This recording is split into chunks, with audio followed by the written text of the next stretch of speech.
موضوع ہے آج کا کہ ترکی ڈرامہ طیب اردوان کے جیو پولیٹکس یا مسلمان نوجوانوں کو تاریخ سے واقف کرانے کی کوشش۔ یہ حقیقتاً ایک اہم سوال ہے، اس سوال کے جواب تلاش کرنے کی کوشش کی جانی چاہیے۔ تو اس جواب کو تلاش کرتے ہوئے ہمیں تاریخی پس منظر کو دیکھنا پڑے گا۔ پہلے خلافت عباسیہ کے آخری ادوار کو، اس کے بعد سلطنت سلجوق سلطنت، مملوک سلطنت، ایوبی سلطنت، مغل سلطنت اور پھر منگول سلطنت کے یا منگولز یا تاتاریوں کا بغداد پر قبضہ، اور تاتاریوں کا خاص طور پر مغل اور ایوبی اور سلجوق سلطنت کو جو ختم کرنے کی کوشش، ان تمام پس منظر کو سامنے رکھنا پڑے گا۔ تب ترکی کے یہ جو کچھ سیریز ہے، یعنی خاص طور پر دلس ارتگرل اور کرولوس عثمان، ان کو سمجھنے میں آسانی ہو۔ ایک بات۔ دوسری بات، ہمیں ورلڈ وار فرسٹ سے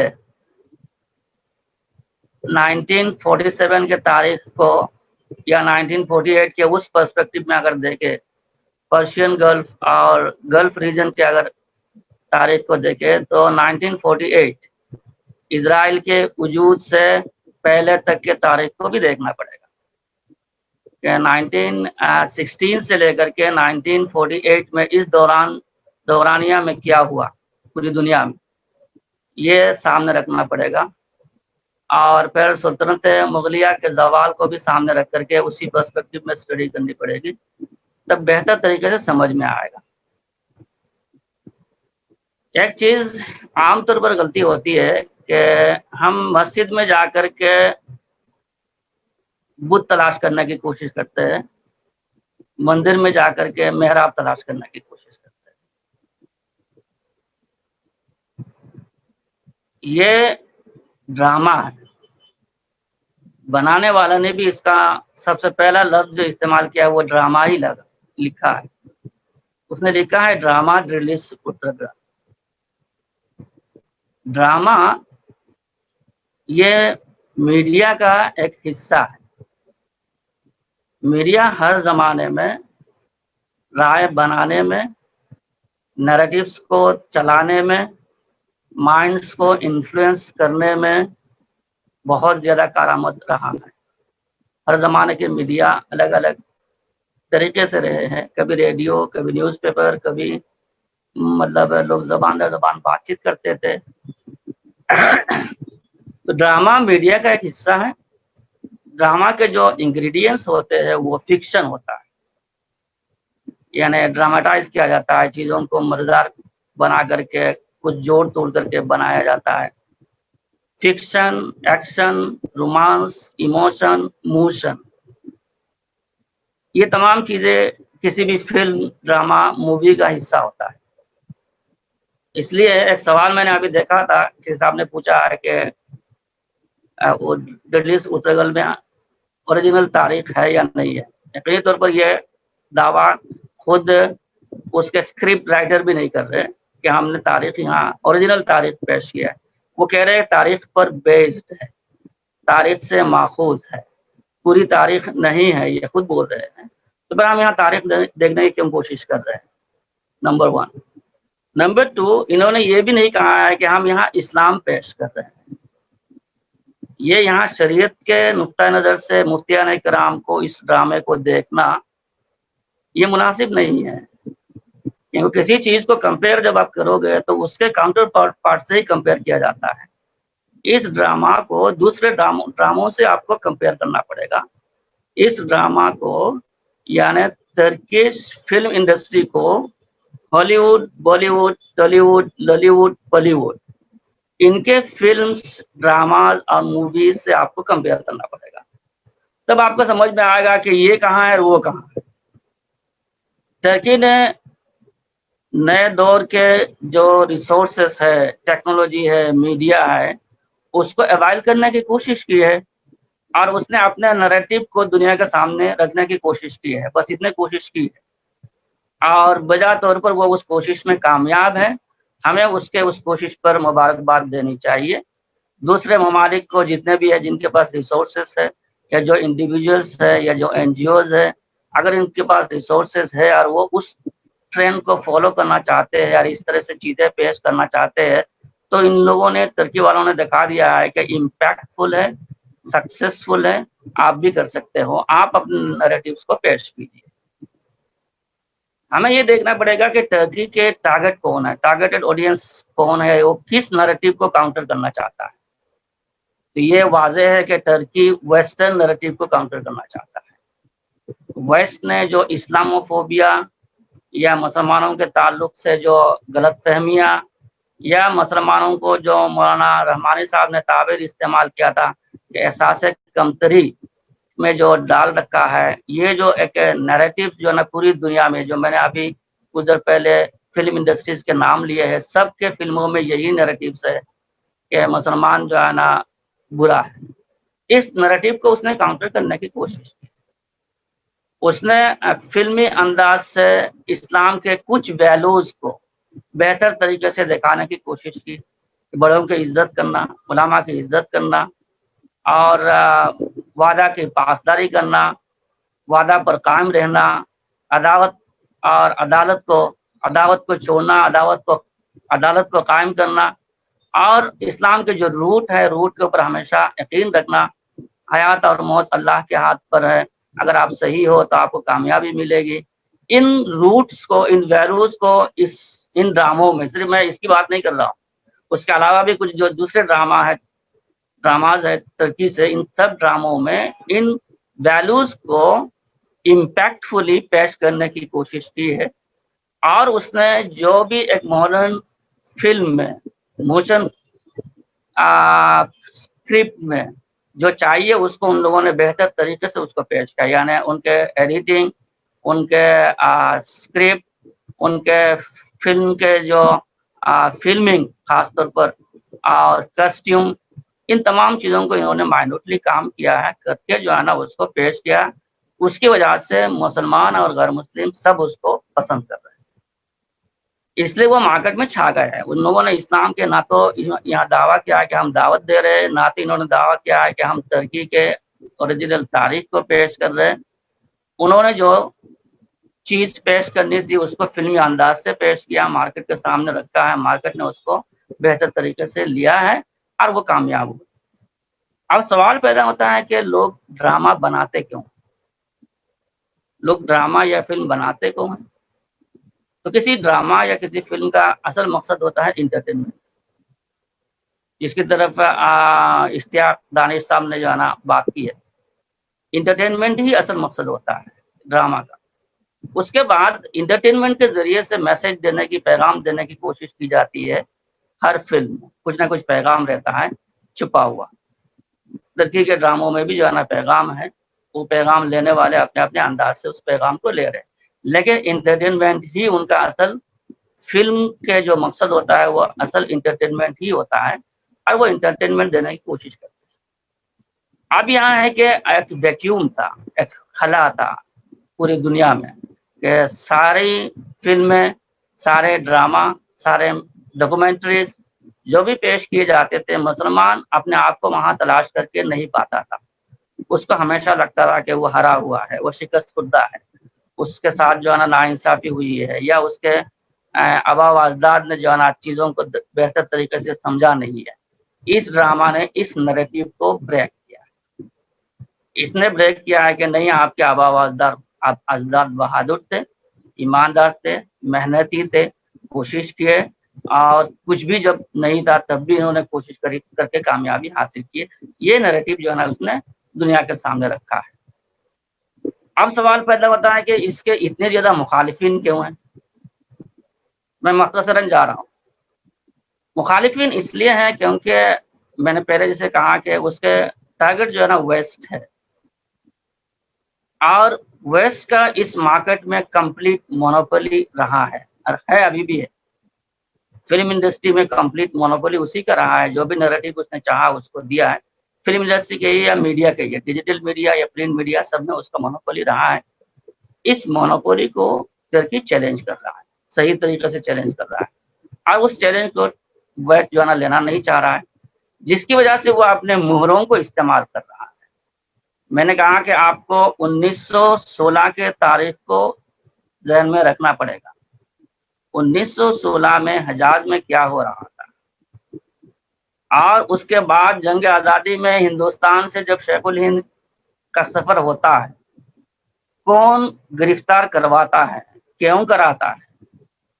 खिलाफत मूवमेंट में हिंदुस्तान के मुसलमानों का खिलाफत उस्मानिया के साथ क्या रोल रहा है, इसको आप पढ़ेंगे तो समझ में आ जाएगा कि अब जो फतवे की बात आ रही है या मुखालफत की बात आ रही है, वो किन से आ रही है, क्यों आ रही है, कौन लोग हैं जो ये मुखालफत कर रहे हैं, कौन लोग हैं जो फतवा मांग रहे हैं।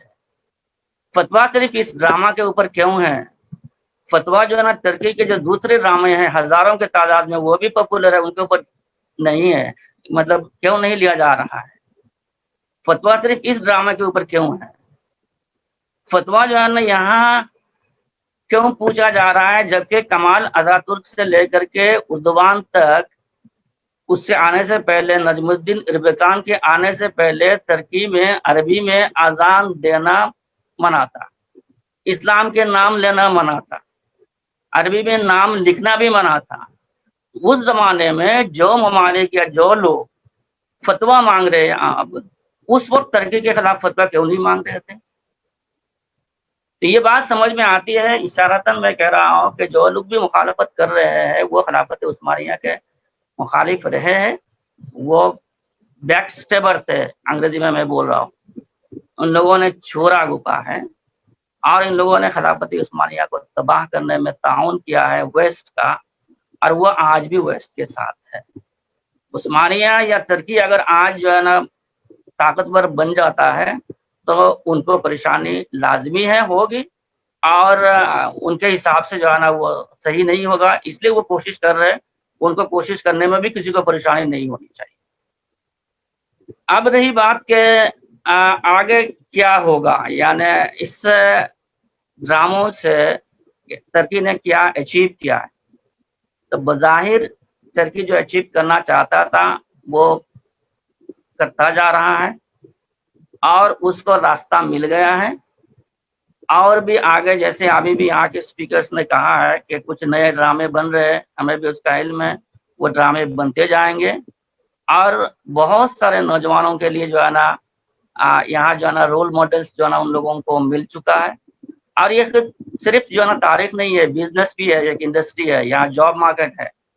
आज ही मैं उर्दू अखबार में पढ़ रहा था कि बाकायदा हैदराबाद में जो है ना मॉल खुल गए तुगल के नाम से, वहाँ हलीमा सुल्तान और उन लोगों के ड्रेसेस और सारे टर्की जो है ना काई कबीले के ड्रेसेस जो है ना बहुत पॉपुलर है। बाकायदा शादियों में लोग जो है ना उस ड्रेस, उस कस्टम को जो है ना ऑर्डर कर रहे हैं। और हमें हिंदुस्तानियों को मालूम है कि हैदराबादी लोग शादियों में बहुत ज्यादा पैसा खर्च करते हैं, और पैसा भी दिखा 50,000 का जो है ना वो शादी का ड्रेस है, जो हलीमा सुल्तान का शादी वेडिंग ड्रेस जो बनाया गया है बाकायदा। तो ये चल रहा है, एक मार्केट इंडस्ट्री डेवलप हुआ है। और इंडस्ट्री अगर डेवलप हो रहा है किसी भी सॉफ्टवेयर कंपनी के जरिए से, किसी भी फिल्म इंडस्ट्री के जरिए से, किसी भी मीडिया हाउस के जरिए से, तो ये ऑल्टरनेटिव नैरेटिव पेश करेगा और हमें ऑल्टरनेटिव स्पेस देना चाहिए। आज अगर व्हाट्सएप की जगह अगर बीप जो है ना मार्केट को ले लेता है तो हमें उससे शर्मिंदगी नहीं होनी चाहिए, हमें उस मार्केट को देना चाहिए। ऑल्टरनेटिव अवेलेबल रहना और ऑल्टरनेटिव का मार्केट में मौजूद रहना, ये हमेशा बेहतर रहता है। वन पार्टी हुकूमत में ही हमेशा परेशानी होती है। आपने मोनोपोली जो ना करने नहीं देना। आज अगर फार्मर्स हिंदुस्तान में एहतजाज कर रहे हैं तो उसके एक वजह यह भी है कि वो मार्केट मोनोपोली को ब्रेक करना चाहते हैं। इन्हें कुछ मखसूस कंपनीज का हिंदुस्तान के तमाम रिसोर्सेज के ऊपर मोनोपोली ना हो जाए, इसको ब्रेक करना चाहते हैं। वरना ईस्ट इंडिया कंपनी ने तो यही किया है कि आपके डिफेंस से लेकर के, एविएशन से लेकर के, रेलवे से लेकर के, बैंकिंग से लेकर के, रिटेल मार्केट हो या कोई भी मार्केटिंग हो, सारे के सारे जो है ना कुछ लिमिटेड कंपनीज के हाथ में आ जाएंगे। वो बैठ करके डिसीजन ले लेंगे और उसके बाद आपको उसके ऊपर अमल करना पड़ेगा। तो व्हाट्सएप का जो मोनोपोली था, उस मोनोपोली को आज जो है ना कई सारे उसके मुतबादिल सॉफ्टवेयर आए, इनमें से एक टर्की का भी है। उन लोगों ने आकर के चैलेंज किया है व्हाट्सएप को, नहीं याद आ गई है। अब उन्होंने आपने जो है ना जो पॉलिसी डिक्लेयर किए थे उसको डाउन कर रहे हैं, बाकायदा क्लैरिफिकेशन दे रहे हैं, एड दे रहे हैं, फुल पेज एड दे रहे हैं कि नहीं हम जो है ना आपके डाटा को सिक्योर रखेंगे। अगर ये ऑल्टरनेटिव आपके पास नहीं होता तो जैसे व्हाट्सएप चाह रहा था ऐसे ही करता। एग्जैक्टली इसी तरह से अगर आपके पास फिल्म इंडस्ट्री में अगर आपके पास ऑल्टरनेटिव नैरेटिव्स नहीं है, तो जो नैरेटिव ऑलरेडी मार्केट में अवेलेबल है, ऑनलाइन अवेलेबल है, कंज्यूमर सिर्फ उसी को देखेगा और उसको बिलीव करने के ऊपर मजबूर होगा। आखिरी बात मेरी ये है कि मौलाना भी देख रहा हूँ मैं बैठे हुए हैं, मैं उनको ज़्यादा तकलीफ नहीं देना चाहता हूँ। आखिरी बात यह है कि ये वक्त चला गया है कि आप इन चीज़ों के ऊपर बात करें कि ये जायज़ है या नहीं है। मेरा जो पूरा मजमून है 15 पेज का है, वो 15 पेज का मजमून खास तौर पर उलमा के लिए ही है। बाकायदा वो उर्दू का भी इसका वर्जन है। Media is a fact. Media narrative को चेंज करता है। मीडिया के अलावा आप अपने नैरेटिव्स लोगों को बता नहीं सकते। प्रिंट मीडिया का दौर खत्म होने जा रहा है। इलेक्ट्रॉनिक मीडिया में भी खास तौर पर जो टीवी स्क्रीन है वो भी गायब होने जा रहा है। अब ऑनलाइन मीडिया या डिजिटल मीडिया या ऑल्टरनेटिव मीडिया, ये दौर जो है ना आने वाला है। इसमें अगर आपको अपने अपने मवाद, अपनी चीज़ें, अपने नैरेटिव्स को अगर आपने नहीं रख पाए तो वही होगा जो टर्की ने गलती की थी आज से 1000 साल पहले। याद रखिए जो प्रिंटिंग प्रेस का जब इजाद हुआ था फ्रांस से, तो टर्की के उलामा उस वक्त इसके खिलाफ थे। इन लोगों ने किताब छपने की इजाज़त नहीं दी। टर्की के उलामा उसके खिलाफ थे, हिंदुस्तान के भी उलामा उसके खिलाफ थे। याद रखिए कि हिंदुस्तान में प्रिंटिंग प्रेस जो है ना जब आया, यानी अकबर के ज़माने से प्रिंटिंग प्रेस मौजूद था, लेकिन औरंगजेब के ज़माने में मुंबई में सबसे पहला प्रिंटिंग प्रेस 1700 सदी में आया है, 300 साल बाद। उस वक्त मुसलमानों के गोल्डन एज के जो भी मैन्युस्क्रिप्ट थे, खास तौर पर इंदुलुस के, अलहमरा और गरनाता के, और जो साइंटिफिक जो रिसर्चर्स थे, उन रिसर्चों को वेस्ट ने प्रेस में डाल करके अपने नाम से या नामों को तब्दील करके वेस्टर्नाइज करके छाप दिया। इसकी वजह से आज अब अबीसिना का नाम आप एवेसिना पढ़ना पड़ता है आपको, क्योंकि इन्होंने अपने हिसाब से उसको छपा। आपका कोई बंदा वहाँ था ना उसको रेक्टिफाई करने के लिए, करेक्शन करने के लिए भी कोई बंदा नहीं था। बोले भाई ये प्रूफ रीडिंग में ये अबीसिना स्पेलिंग ऐसे करो तुम लोग। तो सारे मुस्लिम साइंटिस्ट के नामों को अपने हिसाब से उन लोगों ने करके छप दिया। 300 साल तक ये बहस चलता रहा। उसके बाद आहिस्ता आहिस्ता जाकर के सबसे पहले कुरान जब छपा गया, वो भी मुसलमानों ने नहीं छपा, वो भी ईसाइयों ने ही छपा है, और मार्केटिंग के लिए छपा है। वो वेनिस में छपा है। वेनिस में ईसाइयों ने सबसे पहला कुरान प्रिंट किया है।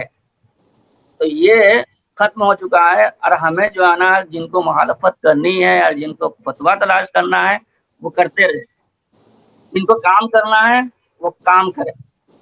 मुसलमान है, आपको grey line, green line, red line पता होना चाहिए। हमें रेड लाइन क्रॉस नहीं करना, ग्रे लाइन के दरमियान में रह करके काम करना है, ग्रीन लाइन में इंजॉय करना।